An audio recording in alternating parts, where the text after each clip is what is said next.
pad saam met die studente. 300 kilometer na Bethlehem was beslis nie 'n grap nie.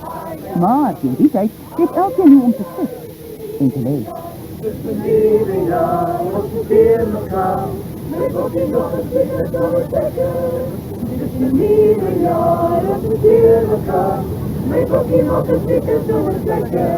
Nagestraand se heerlike konsert in Newcastle is ons nou pad na Bethlehem vir die grootste 16de opvoering van hulle toer.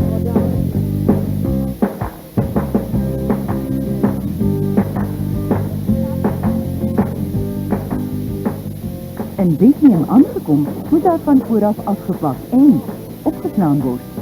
Die koue hier het sneeuw gebring, maar so tussen al die gewerksafeers was daar maar min tyd om in die sneeuw te speel. Die vertoning begin oor 5 ure.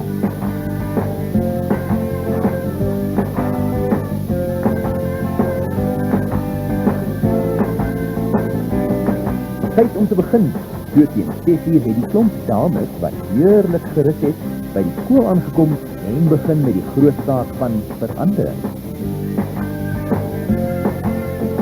Daar is gepoeier, hare gedoen en oorbelle reggemaak. Op so 'n toer moet elkeen maar vir homself sorg, al is dit soms met of sonder trane.